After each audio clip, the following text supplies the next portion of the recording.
نصیحت ایک چڑیا کی۔ اگر تم مجھے آزاد کر دو تو میں تمہیں 3 نصیحتیں کروں گی جن پر عمل کرنا تمہارے لیے بہت مفید ہوگا۔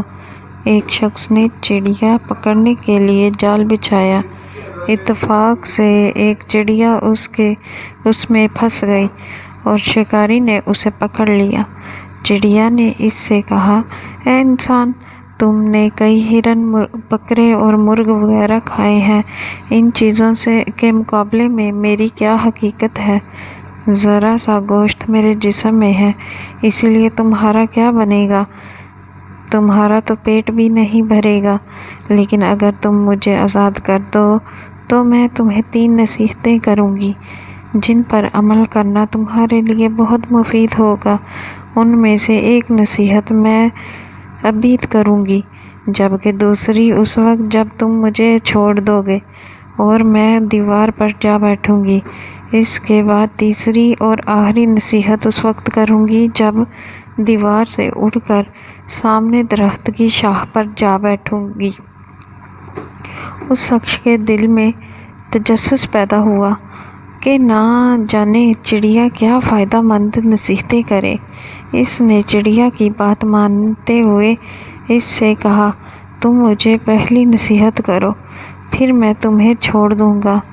چنانچہ چڑیا نے کہا، میری پہلی نصیحت یہ ہے کہ جو بات کبھی نہیں ہو سکتی اس کا یقین مت کرنا۔ یہ سن کر اس آدمی نے چڑیا کو چھوڑ دیا اور وہ سامنے دیوار پر جا بیٹھی۔ پھر بولی، میری دوسری نصیحت یہ ہے کہ جو بات ہو جائے اس کا غم نہ کرنا۔ اور پھر کہنے لگی، اے بھلے مانس، تم نے مجھے چھوڑ کر بہت بڑی غلطی کی، کیونکہ میرے پیٹ میں پاؤ بھر کا انتہائی نایاب پتھر ہے۔ اگر تم مجھے ذبح کرتے اور میرے پیٹ سے اس موتی کو نکال لیتے تو اس کو فروخت کرنے سے تمہیں اس قدر دولت حاصل ہوتی کہ تمہارے آنے والی کئی نسلوں کے لیے کافی ہوتی اور تم بہت بڑے رئیس ہو جاتے۔ اس شخص نے جو یہ بات سنی تو لگا افسوس کرنے اور پچھتایا کہ اس چڑیا کو چھوڑ کر اپنی زندگی کی بہت بڑی غلطی کی۔ اگر اسے نہ چھوڑتا تو میری نسلیں سنور جاتی۔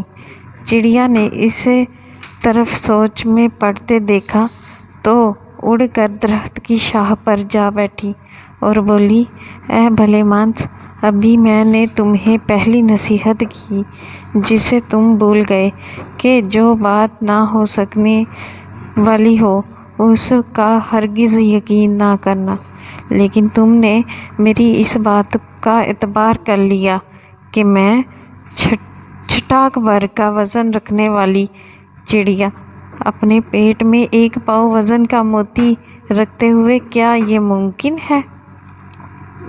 میں نے تمہیں دوسری نصیحت یہ کی تھی کہ جو بات ہو جائے اس کا غم نہ کرنا، مگر تم نے دوسری نصیحت کا بھی کوئی اثر نہ لیا اور اگر وہ افسوس میں مبتلا ہو گئے کہ خواہ مخواہ مجھے جانے دیا۔